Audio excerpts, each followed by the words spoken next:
देख रहे हैं जस्टिस 24 न्यूज। दहिसर के केतकीपाड़ा में मचा हड़कंप, नेताओं के हस्तक्षेप से रुकी तोड़क कार्रवाई।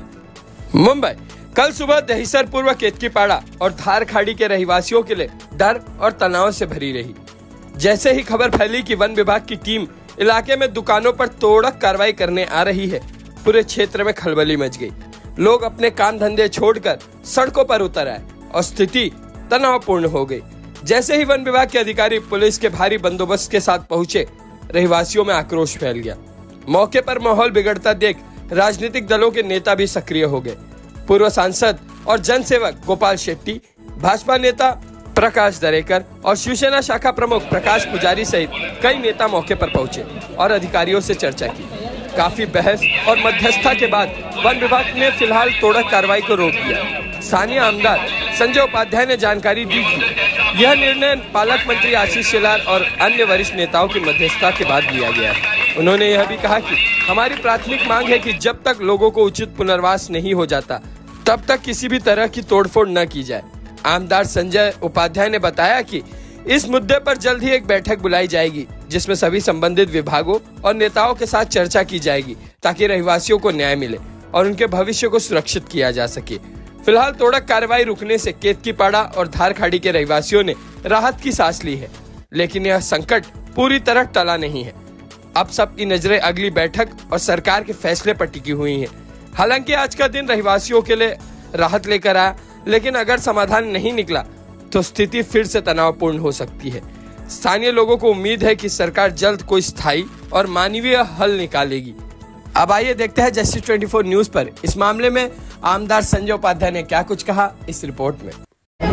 न्यायालयाने सांगितलं 18 महिन्यामध्ये सर्वांना पर्याय जागा देऊन 95च्या यादीमध्ये ज्यांची नावं आहेत त्या सर्वांना पर्याय जागा देऊन तुम्ही 18 महिन्यामध्ये खाली करा केतकीपाडा, अशा प्रकारचा आदेश आला होता। त्यानंतर परत 2005ला आला, तोच ऑर्डर रिपीट झाला। काही कारणामुळे सरकार मग काँग्रेस राष्ट्रवादीचा असो, काँग्रेस राष्ट्रवादी शिवसेनेचा उभाटाचा असो, किंवा आता भारतीय जनता पक्ष राष्ट्रवादी आणि शिवसेनेचा असो, तिन्ही सरकारने जे प्रयत्न केला त्याच्यात सरकारला अपयश आला। एन्व्हायरमेंटचा कायदा आला, अंधेरीला काम सुरू केलं ते बंद पडलं। दहिसरला आपण लोकांनी 10 एकरचा 2दा मी भूमिपूजन केलं। एन्व्हायरमेंटचा कायदा आला, परत तो बंद पडला। काही कारणामुळे तो काम पुढे जाऊ शकला नाही। 2024ला एनजीओ परत कोर्टात गेले आणि सांगितलं का 97-98चा ऑर्डर तो होता, तो अजून अंमलात आणला नाही, लोकांनी इम्प्लिमेंट नाही झालं। 2025ला उच्च न्यायालयाने जजमेंट देताना परत हेच सांगितलं की 97-98 जे ऑर्डर पहिला आले ते सर्व ऑर्डर तुम्ही इम्प्लिमेंट करा। कोर्टाने इतकं सांगितलं ते तुम्ही ऑर्डर इम्प्लिमेंट करा। तो ऑर्डर काय आहे? ऑर्डर सर्वांना घर द्या, पात्र लोकांना घर द्या आणि यांना शिफ्ट करा। ऑर्डरमध्ये इतकंच म्हटलं। 2025च्या ऑर्डरच्या नुसार महाराष्ट्र सरकार पुन्हा कोर्टात जाऊन सांगितलं बा आम्हाला काही कारणामुळे अपयश आलेलं आहे, आम्हाला तुम्ही आणखीन वेळ द्या आणि आम्हाला आता नवीन कायदा जो आहे 2011चा 2011 प्रमाणे लोकांना न्याय द्यायचा आहे। 97-98च्या एक ऑर्डरमध्ये कोर्टाने हे सांगितलं सरकारचा महाराष्ट्र सरकारचा पॉलिसीनुसार तुम्ही घर घ्या। आता याच्यामध्ये ढोल कुठे होतो? फॉरेस्टवाले म्हणतात का फॉरेस्टच्या कायद्यामध्ये लोकांना घर देण्याचा हे नियम नाहीये। आम्हाला मान्य आहे ते। कोर्टाने सांगितलं महाराष्ट्र शासन आणि महाराष्ट्र शासन सर्वांना घर देण्यासाठी बाध्य आहे। महाराष्ट्र सरकारने सांगितलं आता आमचा कायदा बदललाय, देशाच्या पंतप्रधानांनी कायदा केला सबको हक्का पक्का घर, आणि तो कायदा आम्ही 2018ला तयार केलाय देवेंद्र फडणवीसजींनी आणि आम्हाला सर्वांना घर द्यायचं आहे। तर कोर्टाने त्याच्यावरती भाषा केलेली नाही। आता परत पुढच्या तारखेमध्ये ते कळेल जे व्हायचं ते। आपण सर्वांनी कोर्टाचा जो आदेश आहे तो पालन करायचा आहे। आपण कोर्टाच्या आदेशाच्या विरोधात जात नाहीये। कोर्टाच्या आदेशाच्या विरोधात नॅशनल पार्कचे अधिकारी जात आहेत असं माझं मत आहे। आणि म्हणून मी वारंवार सरकारला विनंती केला, पत्राद्वारे वन मंत्र्यांना पत्राद्वारे विनंती केलं। परवा मुंबई शहराचे पालकमंत्री आशिष शेलारजींनी मंत्रालयात मीटिंग घेतलं। त्या मीटिंगमध्ये डेप्युटी लॉ सेक्रेटरी होते, फॉरेस्टचे अधिकारी अनिता पाटील होत्या, आपल्या कुलकर्णी मॅडम रेवती कुलकर्णी होत्या, डीसीपी स्मिता पाटील ताई होत्या, सर्व अधिकारी होते। आणि त्यामध्ये एक चर्चा हेही झाली का हे पहिल्याचा जो काही ऑर्डर आलेला आहे तो नॅशनल पार्क डिव्हिजन म्हटलेलं आहे. डिव्हिजन फॉरेस्ट एक भाग आहे, नॅशनल पार्क डिव्हिजन हा एक भाग आहे. मला जितकं कळतं ते मी सांगतो, रेकॉर्ड होतं सर्व. मी कुठे जर चुकीचं बोलत असलो तर मी ते शिक्षा बघायला तयार आहे. ज्या ज्या ठिकाणी जे काही मला अडचणी येईल त्या ठिकाणी. नॅशनल पार्क डिव्हिजन मधनं 1997-98 सर्व कमर्शियल एस्टॅब्लिशमेंट काढण्यात आलं होतं. What was the commercial establishment? Commercial establishment का होतं तर पूर्वी नॅशनल पार्कला दारूच्या भट्ट्या चालायचे, ते बंद केलं. पूर्वी नॅशनल पार्कला क्वेरी खदान चालायचे, ते बंद झालं. पूर्वी नॅशनल पार्कला भरपूर हॉटेल होते, ते सर्व बंद झालं. भरपूर स्टॉल्स होत्या सर्व हायवेच्या बाजूला. आपण जर जिथं ते हिरण सर्व संध्याकाळी फिरायचं तिकडे भरपूर स्टॉल होते, ते सर्व बंद केले त्यावेळी. आणि हा केतकीपाडाचा जो प्रकार आहे, केतकीपाडा 1995ला सरकारने कायदा बनवून हा जागा नॅशनल पार्कमध्ये ऍड केलं. आता बघा सरकार काय काय करते ते तुम्हाला मी सांगतो. सरकारने हे ऍड केलं. आता हे ऍड केल्यानंतर या जमीन मालकाला अजून पैसे दिलेले नाहीये. त्या दोन जमीन मालकाचा वाद अजूनही कोर्टात, बीकेला आणि आगबोटवाला, हे अजूनही कोर्टात चालू आहे. म्हणजे तो वाद अजून तिकडे प्रलंबित आहे. तर आम्हाला काय वांधं नाही. तो जमीन मालक जे भांडायचं भांडतील, सरकार त्यांच्याबरोबर भांडेल, त्यांना पैसे देणार, काय करणार तो सरकारचं काम आहे. आम्हाला तुम्ही सर्वांना घर बांधून द्या, आम्ही इथे सुखाने जायला तयार आहोत. कुठलाही बोर्ड जर चालवायचा नाही, कुठल्याही पोलिसांबरोबर आमचा काय वाद नाही, आम्ही कोणालाही अडचण निर्माण करू इच्छित नाही. आमचं म्हणणं हे आहे का 97, 98 आणि आता परत 2025ला कोर्टाने सांगितलं त्याप्रमाणे तुम्ही अंमलात आला. 2025च्या ऑर्डरमध्ये आल्यानंतर मग हे लोकांना नोटीस द्यायला सुरुवात केली. त्या नोटीसच्या विरोधात केतकीपाडाचे लोक कोर्टात गेले.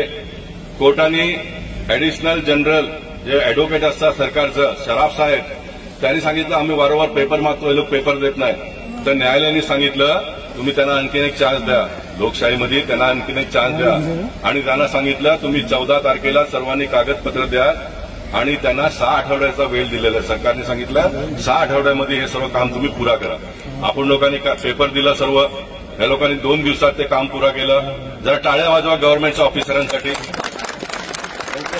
गव्हर्नमेंटच्या ऑफिसर लोकांनी ह्याच गतीने काम करायला पाहिजे असं आमचं मत आहे. ह्याच गतीने काम करायला पाहिजे म्हणून त्यांचं आम्ही स्वागत करतो. त्यांनी 2 दिवसामध्ये सर्व पेपर छानबीन केलं आणि ते 44 लोकांनी पेपर दिलं. ते सर्वांना त्यांनी परत अपात्र घोषित केलं. ठीक आहे, आम्हाला काही प्रॉब्लेम नाही. तुम्ही अपात्र घोषित केलं, कोर्टाने आम्हाला 6 वीकचा वेळ दिलेला आहे. आम्ही पुन्हा कोर्टात जाऊ. आता आम्ही पोलीस स्टेशनला आणि ऑफिसरांना सर्व हे सांगितलं आम्ही पुन्हा कोर्टात जाऊ. आणि कोर्टाने जर सांगितलं काय नथिंग डुईंग, हे तुम्हाला बंदच करावं लागेल, तर मी तुमच्या वतीने त्यांना सांगितलं आम्ही काढून घेऊ, तुम्हाला काय फार त्रास घेण्याची आवश्यकता नाहीये. शेवटी कोर्टाचा सन्मान आपण लोकांनी केला पाहिजे. कोर्ट जर सांगेल, आता मला कळत नाही कुठल्याही लोकशाही असल्या देशामध्ये सांगणार घरं 27 वर्ष तुम्ही दिली नाही लोकांना आणि कमर्शियल सर्व बंद करा. कमर्शियल कुठला आहे लोकांना? आणि कमर्शियल 97-98च्या ऑर्डरमध्ये सांगितलंय, स्पेसिफिक सांगितलंय राशनचं दुकान ठेवा, मेडिकलचा सर्व व्यवस्था चालू ठेवा, आणखीन शाळा आहे ती शाळा ठेवा. हे सर्व कोर्टाने त्यावेळी का सांगितलं तर केतकीपाड्यामध्ये इतक्या मोठ्या प्रमाणात लोक राहतात, त्यांना खायला प्यायला राशन लागतो, त्यांच्या मुलांना शिकायला शाळा लागते, ते जर बिमार पडले तर हॉस्पिटल लागतो. आणि म्हणून कोर्टाने त्यावेळी ह्याची व्यवस्था केली आहे. आता त्यावेळी कोर्ट एवढा खाली जाईल का? केतकीपाड्याचा इतिहास मी 5 मिनिटात तुमच्या सर्वांच्या डोक्यात घालण्याचा प्रयत्न करतो. केतकीपाड्याचा 97-98ला जो निर्णय आला त्या निर्णयात न्यायालयाने सांगितलं 18 महिन्यामध्ये सर्वांना पर्याय जागा देऊन 95च्या यादीमध्ये ज्यांची नावं आहेत त्या सर्वांना पर्याय जागा देऊन तुम्ही 18 महिन्यामध्ये खाली करा केतकीपाडा, अशा प्रकारचा आदेश आला होता. त्यानंतर परत 2005लाही आला, तोच ऑर्डर रिपीट झाला.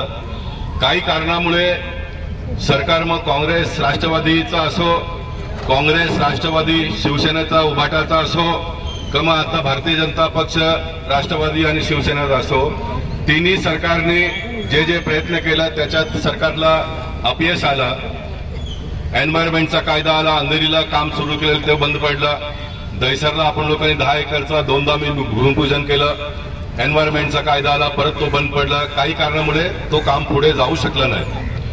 2024ला एनजीओज परत कोर्टात गेले. आणि सांगितलं का 97-98चा ऑर्डर तो होता, तो अजून अंमलात आणला नाही, लोकांनी इम्प्लिमेंट नाही झालं. 2025ला उच्च न्यायालयाने जजमेंट देताना परत हेच सांगितलं की 97-98 आणि जे ऑर्डर पहिला आले ते सर्व ऑर्डर तुम्ही इम्प्लिमेंट करा. कोर्टाने इतकंच सांगितलं की ते तुम्ही ऑर्डर इम्प्लिमेंट करा. तो ऑर्डर काय आहे? ऑर्डर सर्वांना घर द्या, पात्र लोकांना घर द्या आणि यांना शिफ्ट करा. ऑर्डरमध्ये इतकंच म्हटलं. 2025च्या ऑर्डरच्या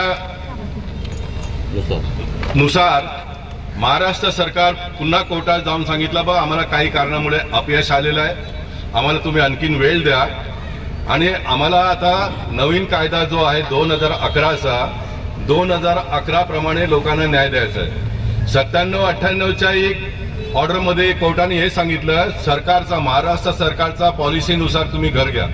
आता याच्यामध्ये ढोल कुठे होतो? फॉरेस्टवाले म्हणतात का फॉरेस्टच्या कायद्यामध्ये लोकांना घर देण्याचा हे नियम नाहीये. आम्हाला मान्य आहे ते. कोर्टाने सांगितलं महाराष्ट्र शासन आणि महाराष्ट्र शासन सर्वांना घर देण्यासाठी बाध्य आहे. महाराष्ट्र सरकारने सांगितलं आता आमचा कायदा बदललाय, देशाच्या पंतप्रधानांनी कायदा केला सबको हक्का पक्का घर आणि तो कायदा आम्ही 2018 तयार केलाय देवेंद्र फडणवीसजींनी आणि आम्हाला सर्वांना घर द्यायचं आहे. तर कोर्टाने त्याच्यावरती भाषा केलेली नाही. आता परत पुढच्या तारखेमध्ये ते कळेल जे व्हायचं ते. आपण सर्वांनी कोर्टाचा जो आदेश आहे तो पालन करायचा आहे. आपण कोर्टाच्या आदेशाच्या विरोधात जात नाहीये. कोर्टाच्या आदेशाच्या विरोधात नॅशनल पार्कचे अधिकारी जात आहेत असा माझा मत आहे. आणि म्हणून मी वारंवार सरकारला विनंती केला, पत्राद्वारे वन मंत्र्यांना पत्राद्वारे विनंती केलं. परवा मुंबई शहराचे पालकमंत्री आशिष शेलारजींनी मंत्रालयात मीटिंग घेतलं. त्या मीटिंगमध्ये डेप्युटी लॉ सेक्रेटरी होते, फॉरेस्टचे अधिकारी अनिता पाटील होत्या, आपल्या कुलकर्णी मॅडम रेवती कुलकर्णी होत्या, डीसीपी स्मिता पाटील ताई होत्या, सर्व अधिकारी होते. आणि त्यामध्ये एक चर्चा हेही झाली का हे पहिल्याचा जो काही ऑर्डर आलेला आहे तो नॅशनल पार्क डिव्हिजन म्हटलेलं आहे. डिव्हिजन फॉरेस्ट एक भाग आहे, नॅशनल पार्क डिव्हिजन हा एक भाग आहे. मला जितकं कळतं ते मी सांगतो, रेकॉर्ड होतो सर्व. मी कुठे जर चुकीचं बोलत असलो तर मी ते शिक्षा बघायला तयार आहे. ज्या ज्या ठिकाणी जे काही मला अडचण येईल त्या ठिकाणी. नॅशनल पार्क डिव्हिजन मधनं 1997-98 सर्व कमर्शियल एस्टॅब्लिशमेंट काढण्यात आलं होतं. What was the commercial establishment? Commercial establishment का होतं तर पूर्वी नॅशनल पार्कला दारूच्या भट्ट्या चालायचे ते बंद केलं. पूर्वी नॅशनल पार्कला क्वेरी खदान चालायचे ते बंद झालं. पूर्वी नॅशनल पार्कला भरपूर हॉटेल होते ते सर्व बंद झालं. भरपूर स्टॉल्स होत्या सर्व हायवेच्या बाजूला. आपण जर जिथं आता हिरण सर्व संध्याकाळी फिरायचं तिकडे भरपूर स्टॉल होते ते सर्व बंद केले त्यावेळी. आणि हा केतकीपाडाचा जो प्रकार आहे, केतकीपाडा 1995ला सरकारने कायदा बनवून हा जागा नॅशनल पार्कमध्ये ऍड केलं. आता बघा सरकार काय काय करते ते तुम्हाला मी सांगतो. सरकारने हे ऍड केलं. आता हे ऍड केल्यानंतर या जमीन मालकाला अजून पैसे दिलेले नाहीये. त्या दोन जमीन मालकाचा वाद अजूनही कोर्टात, विकेलाल आणि आगबोटवाला, हे अजूनही कोर्टात चालू आहे. म्हणजे तो वाद अजून तिकडे प्रलंबित आहे. तर आम्हाला काय वांधा नाही. तो जमीन मालक जे भांडायचं भांडतील, सरकार त्यांच्याबरोबर भांडेल, त्यांना पैसे देणार, काय करणार तो सरकारचं काम आहे. आम्हाला तुम्ही सर्वांना घर बांधून द्या. आम्ही इथे सुखाने जायला तयार आहोत. कुठलाही बुलडोझर चालवायचा नाही, कुठल्या पोलिसांबरोबर आमचा काय वाद नाही. आम्ही कोणाला अडचण निर्माण करू इच्छित नाही. आमचं म्हणणं हे आहे का 97-98 आणि आता परत 2025ला कोर्टाने सांगितलं त्याप्रमाणे तुम्ही अंमलात आणा. 2025च्या ऑर्डरमध्ये आल्यानंतर मग हे लोकांना नोटीस द्यायला सुरुवात केली. त्या नोटीसच्या विरोधात केतकीपाड्याचे लोक कोर्टात गेले. कोर्टाने ऍडिशनल जनरल जे ऍडव्होकेट असतात सरकारचं, शराफ साहेब, त्यांनी सांगितलं आम्ही वारंवार पेपर मागतो, हे लोक पेपर देत नाही. तर न्यायालयाने सांगितलं तुम्ही त्यांना आणखीन एक चान्स द्या. लोकशाहीमध्ये त्यांना आणखीन एक चान्स द्या. आणि त्यांना सांगितलं तुम्ही 14 तारखेला सर्वांनी कागदपत्र द्या आणि त्यांना 6 आठवड्याचा वेळ दिलेला आहे. सरकारने सांगितलं 6 आठवड्यामध्ये हे सर्व काम तुम्ही पुरा करा. आपण लोकांनी पेपर दिला सर्व. या लोकांनी 2 दिवसात ते काम पुरा केलं. जरा टाळ्या वाजवा गव्हर्नमेंटच्या ऑफिसरांसाठी. गव्हर्नमेंटच्या ऑफिसर लोकांनी ह्याच गतीने काम करायला पाहिजे असं आमचं मत आहे. ह्याच गतीने काम करायला पाहिजे म्हणून त्यांचं आम्ही स्वागत करतो. त्यांनी 2 दिवसामध्ये सर्व पेपर छानबीन केलं आणि ते 44 लोकांनी पेपर दिलं. ते सर्वांना त्यांनी परत अपात्र घोषित केलं. ठीक आहे, आम्हाला काही प्रॉब्लेम नाही. तुम्ही अपात्र घोषित केलं. कोर्टाने आम्हाला 6 वीकचा वेळ दिलेला आहे. आम्ही पुन्हा कोर्टात जाऊ आता मी पोलीस स्टेशनला आणि ऑफिसरांना सर्व हे सांगितलं, आम्ही पुन्हा कोर्टात जाऊ आणि कोर्टाने जर सांगितलं काय नथिंग डुईंग हे तुम्हाला बंदच करावं लागेल, काढावंच लागेल, तर मी तुमच्या वतीने त्यांना सांगितलं आम्ही काढून घेऊ, तुम्हाला काय फार त्रास घेण्याची आवश्यकता नाहीये. शेवटी कोर्टाचा सन्मान आपण लोकांनी केला पाहिजे. कोर्ट जर सांगेल, आता मला कळत नाही कुठल्या लोकशाही असल्या देशामध्ये सांगणार घरा 27 वर्ष तुम्ही दिली नाही लोकांना आणि कमर्शियल सर्व बंद करा. कमर्शियल कुठला आहे लोकांना, आणि कमर्शियल 97-98च्या ऑर्डर मध्ये सांगितलंय, स्पेसिफिक सांगितलंय राशनचं दुकान ठेवा, मेडिकलचा सर्व व्यवस्था चालू ठेवा. आणखीन आणि ते परत जात असेल तर आपण सर्वांनी टाळ्या वाजवून त्यांचं स्वागत करूया. आणि ते जर करत नसतील तर मग इथे आपण ठिय्या मांडायचा. तुम्ही जो निर्णय घ्याल तुमच्या बरोबर आम्ही आहोत, आम्ही सर्वजण तुमच्या बरोबर आहोत. तर काय सांगाल आज संजय गांधी राष्ट्रवादी पण आपली चर्चा झाली, काय नेमकं झालं त्या चर्चेमध्ये आणि काय निर्णय? मी सर्वप्रथम धन्यवाद देतो सर्व शासकीय प्रशासकीय अधिकारी, पोलीस वर्ग, संजय गांधी राष्ट्रीय उद्यानचे जे अधिकारी होते त्या सर्वांना मनापासून धन्यवाद देतो. सर्व राजकीय पक्षातल्या पदाधिकारी कार्यकर्त्यांचा आपण आभार मानूया. विशेष करून भारतीय जनता पक्षातर्फे आशिष शेलारजी जे आपले पालकमंत्री आहेत त्यांनी संयुक्त बैठक घेऊन 2 दिवसापूर्वीच अशा प्रकारचा आदेश दिला, कोणत्याही प्रकारच्या कारवाई शेतीपाड्यावर होऊ नये. संजय उपाध्यायजी, प्रवीण दरेकरजी सातत्याने पाठपुरावा करतायत. संजय उपाध्याय सकाळपासून गणेश नाईकजींच्या संपर्कात होते आणि एकूणच सर्व सादर बादर चर्चा होऊन आमच्या त्या दिवशी पहिल्या दिवशीपासून म्हणणं हेच आहे, आम्ही नवीन काहीच मागत नाही. हायकोर्ट, सुप्रीम कोर्टने 1997-98ला जे जे आदेश पारित केले ते आदेश आता पालन व्हायला पाहिजे. आदेशामध्ये स्पष्ट म्हटलंय 95 पर्यंतचा पुरावा ज्यांच्याकडे आहे त्यांना पर्याय जागा देऊन शिफ्ट करा, नंतरच तोडा, अशा प्रकारचा आदेशात म्हटलंय. 2024ला परत एनजीओचे लोक कोर्टात गेले. 2025ला उच्च न्यायालयाने परत हेच सांगितलं आधीचा ऑर्डर जो आहे तो इम्प्लिमेंट करा. अधिकारी वर्गाने एक शानपणा केला संजय गांधी राष्ट्रीय उद्यानचं. त्या लोकांनी कोर्टात एक अफिडेव्हिट दिलं तर 312 जे दुकानं आहेत ते आम्ही 31 मे पर्यंत तोडू. कोर्टाने सांगितलेलं नाहीये, हे यांनी सांगितलं. या आदेशाच्या विरोधात शेतीपाड्यातले लोक परत कोर्टात गेले आणि कोर्टाने सांगितलं त्यांचे सर्व कागदपत्र तपासा, 6 आठवड्याचा टाइम दिलाय. आणि 6 आठवड्याचा टाइम दिलेला असताना या अधिकारी वर्गाने 2 दिवसात सर्व शोकसमोस करून आज इतका मोठा पोलीसचा ताफा घेऊन इथे तोडायला आले. शेतीपाड्यातले सर्व नागरिक रस्त्यावर उतरले. संजय उपाध्यायजी, बाकी सर्व राजकीय पक्षातले पदाधिकारी नेते इथे आले आणि म्हणून लोकांना एक पाठबळ मिळाला आणि सर्व आमचं म्हणणं ऐकून घेऊन तेही कोर्टात जातील. आम्ही ह्या शेवटच्या ऑर्डरचा कॉपी घेऊन कोर्टात जाऊ आणि शेवटी कोर्ट जे सांगेल तो अंतिम निर्णय आहे. आणखीन एक मोठी गोष्ट सांगतो, आताचे आपले न्यायाधीश, सुप्रीम कोर्टचे न्यायाधीश गवई साहेब यांनी 2024ला एक सर्क्युलर काढून संपूर्ण देशातल्या लोकांना हे आदेश दिलाय की कोणत्याही प्रकारचा बेकायदेशीर बांधकामही जर तोडायचं असेल तर त्यांना नोटीस देऊन 15 दिवसाचा त्यांना टाइम द्या. अशा प्रकारचा आदेश सर्वोच्च न्यायालयाकडून आलेला असतानाही ऑथोराइज लोकांना नोटीस देऊन 2 दिवसांनी तोडायचा कारवाई करायला आले. म्हणून त्याचा आम्ही इथे प्रतिकार केला, त्याचा विरोध केला.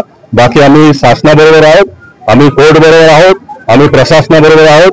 जो काही आदेश कोर्टाचा असेल त्याचा आम्ही पालन करणार. पुढचा जे काही दिशा आहे ते संजय उपाध्याय आमचे आमदार मार्गदर्शन. सर, पण अधिकारी जे वन अधिकारी आहेत त्यांचं असं म्हणणं आहे की 10 दिवसापुरती स्थगिती देण्यात आलेली आहे, 10 दिवसानंतर आम्ही कारवाई करू, असं देखील अधिकाऱ्यांचं म्हणणं आहे. ठीक आहे, 10 दिवस त्यांच्या हिशोबाने 30 तारखेपर्यंत त्यांनी कोर्टाला सांगितलंय.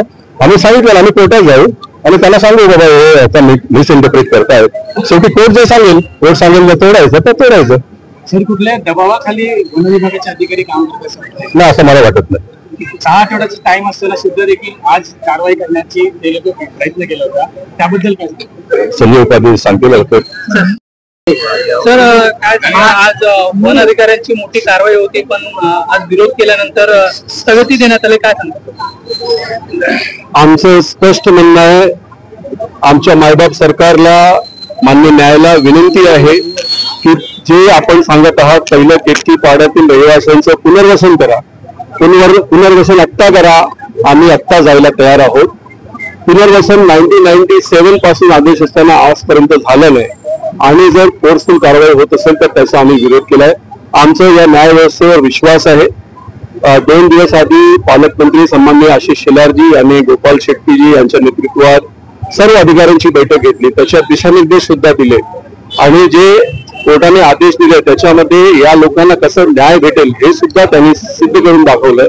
तरी सुद्धा आजची कारवाई हे करण्याचं जे उद्दिष्ट होतं ते चुकीचं होतं. आम्ही अधिकाऱ्यांना आज विनंती केली आणि ती विनंती मान्य करून आता पुढच्या ज्या काही ऍक्शन घेतात त्यासाठी आम्ही काम करतो.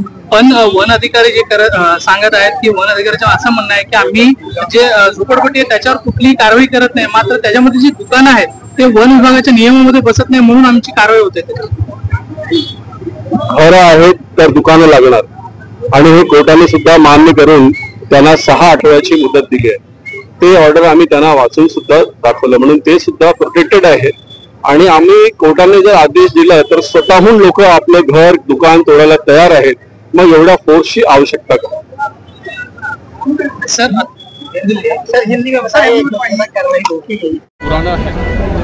1997 में सम्माननीय न्यायालय ने केतकीपाड़ा के रहिवासियों को पर्यायी घर देकर उनके पुनर्वसन की बात की थी. तब से लेकर इस आदेश का पालन हो इसकी प्रतीक्षा में केतकीपाड़ा के रहिवासी हैं, लेकिन बारंबार आदेश का पालन नहीं होता, लेकिन उनके झोपड़े तोड़ने की बात होती है. हमने यही कहा है कि आज हमारा पुनर्वसन करें. हम आज सारे घर छोड़ने को तैयार हैं और इस बात को शासन ने माना है. हम उनका आभार मानते हैं.